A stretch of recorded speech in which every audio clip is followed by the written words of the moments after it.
buenas tardes. En el día de hoy les estaremos hablando acerca de lo que fue la hermenéutica tributaria dictada por el doctor Saúl Galindo en la Universidad del SINU, Elías de Characeño. Bueno, la hermenéutica tributaria es la esencia de darle sentido a las leyes, y es esa forma de escudriñar lo que los pasajes oscuros de la ley no nos los aclaran, no nos los dicen. Por otra parte, se puede establecer que en la hermenéutica hay diversas formas de establecer o aclarar estas leyes.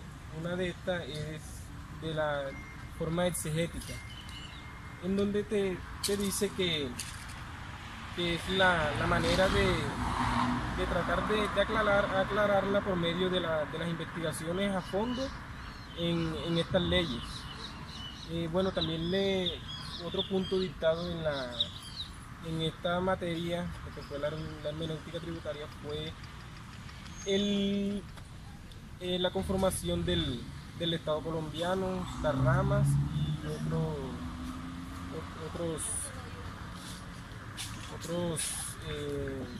otros pasajes. Bueno, en la conformación del Estado colombiano podemos establecer que el Estado colombiano está formado por la rama legislativa, la rama judicial y la rama ejecutiva, quienes a su vez tienen a su cargo personas diferentes. En el caso de la rama legislativa, pues esta está establecida o está emitida por el Congreso de la República, quien es el encargado de hacer las leyes y de pasarlas al presidente, el presidente quien las sanciona, y pues posteriormente ya se pueden establecer como una norma en el territorio colombiano. Buenos días, les habla Sebastián Gómez, estudiante de la Universidad del SINU, de la clase de hermenéutica tributaria dictada por el doctor Saúl Galindo.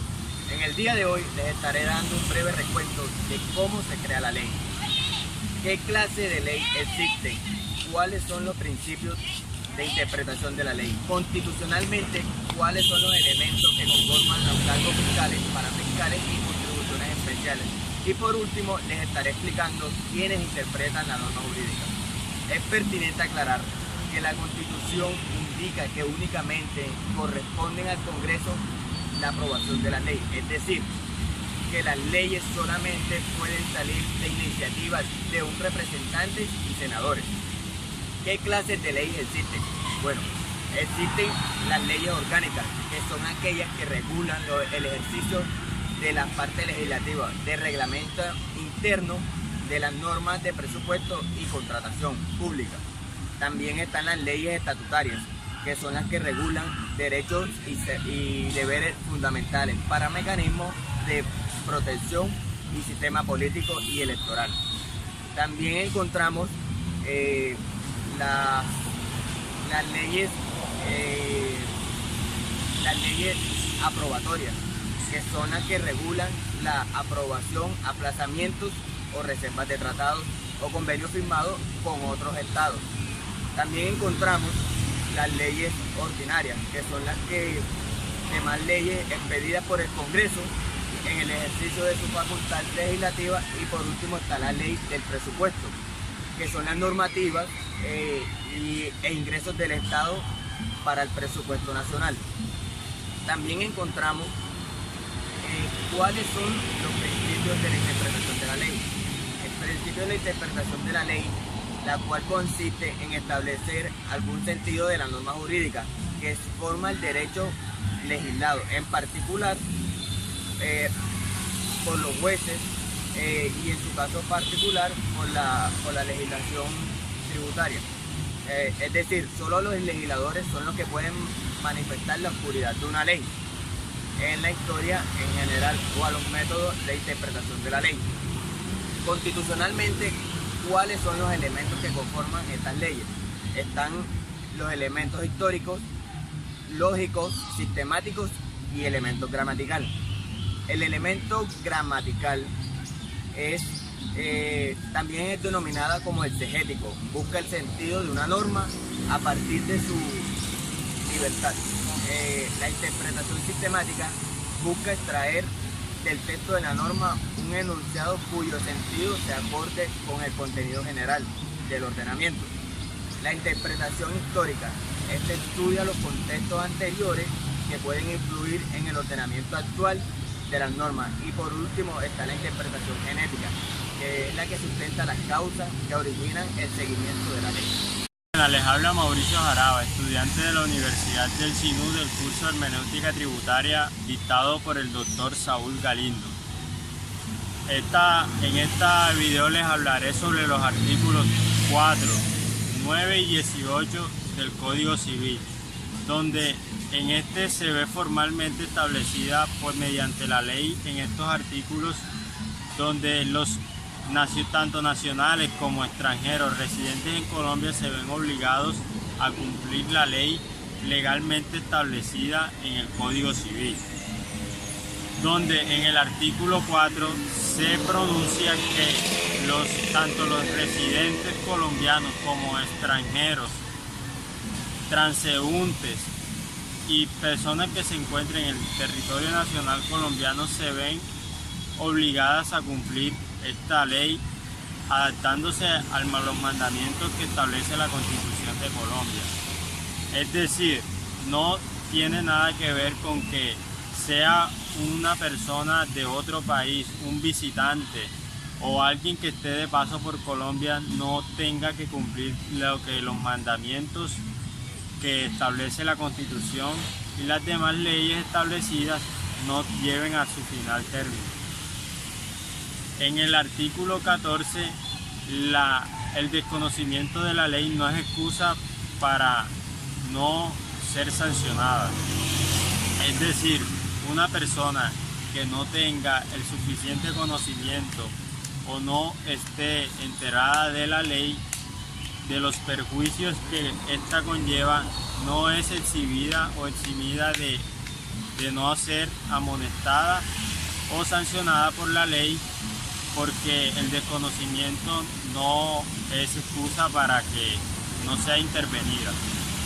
El artículo 18 establece que la obligatoriedad y cumplimiento para los nacionales y extranjeros residentes en Colombia. Esto lleva a cabo a que todo el pueblo colombiano, sea o no sea nacional de Colombia, está sujeto y sometido a unas leyes ya establecidas mediante el Congreso de la República, donde se obliga y se lleva a final cumplimiento en todo lo acordado y pactado durante los artículos, leyes, ordenanzas, la Constitución y decretos que se expidan a través de estos medios como lo son los legisladores y el Congreso de la República. Buenas tardes, mi nombre es Andrea Paula Jiménez Espinosa, estudiante del curso Hermenéutica Tributaria de la Universidad del CINU dictada por el doctor Saúl Galindo. El día de hoy les voy a hablar sobre algunos artículos de la Constitución Política. Les hablaré sobre el artículo 95, el artículo 363 y el artículo 338. En el artículo 95, que habla sobre los deberes y las obligaciones de los ciudadanos, voy a resaltar el numeral 9, que habla de que todos los ciudadanos estamos obligados a contribuir con los costos y los gastos que incurran en las inversiones que haga el Estado para beneficio de los ciudadanos. Estas contribuciones las hacemos a través de los tributos que son deducidos de nuestros salarios y todos los impuestos que tenemos que pagar al momento de realizar compras o al momento de hacer cualquier otra actividad financiera. De allí nace esta obligación de tener que contribuir con estas inversiones. En el artículo 338, que habla sobre los impuestos, dice que toda persona natural o jurídica con capacidad de contribución debe de pagar impuestos y está obligada a hacerlo. Habla sobre las cargas fiscales, las cargas parafiscales, las bases y los impuestos. También nos dice que los impuestos se clasifican en impuestos de orden nacional, que son los impuestos emitidos por el Congreso de la República a través de las leyes que pueden ser sancionadas por el presidente de la República. También nos dice que están los impuestos de orden departamental, que son emitidas por los gobernantes y los diputados a través de ordenanzas que deben de ser cumplidas en ese territorio. Y también los impuestos de orden municipal, que son emitidos por los alcaldes y los concejales de ese municipio a través de acuerdos que se deben de cumplir dentro de ese territorio. Al momento de crear una carga fiscal o parafiscal se deben de tener en cuenta los 5 elementos de los impuestos, que son el sujeto activo, que es la persona que va a contribuir, el sujeto pasivo, que es el territorio donde se va a contribuir, el hecho generador, que es lo que da giro al impuesto, la base, que es el impuesto que se va a contribuir, y la tarifa, que es el monto a pagar sobre ese impuesto. En el artículo 363 encontramos que el Estatuto tributario se basa en 3 principios que son progresividad, eficiencia y equidad. La progresividad nos da a entender que la persona que más capacidad de contribución tenga es la que más debe de pagar. Así todos estemos obligados a contribuir. El que más tiene es el que más debe de pagar. En equidad, para entender el principio de equidad debemos de tener claro lo que es la desigualdad. Encontramos que está la equidad horizontal y la equidad vertical. La equidad horizontal nos da a entender que los sujetos se organizan dependiendo de la capacidad de contribución que tengan. Y en la equidad vertical, los sujetos son organizados dependiendo el poder que tengan en su patrimonio y de su capital, el poder que posean en esos momentos. El principio de eficiencia nos dice que el sistema jurídico obliga al gobierno a que emita de manera eficaz, eficiente y de manera subjetiva todas las obligaciones que tengamos los ciudadanos en el momento. Así se evitarán confusiones y se tendrá todo totalmente claro. También habla de la obligación sustancial, que quiere decir que todos estamos obligados a contribuir con estos impuestos. De alguna u otra manera, algunos van a contribuir más que otros, pero todos vamos a contribuir. Habla del principio de certeza, que quiere decir que la ley debe ser clara para poder interpretarla y poder cumplirla.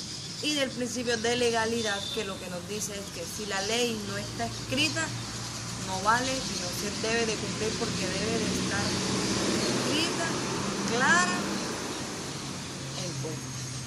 Muchísimas gracias.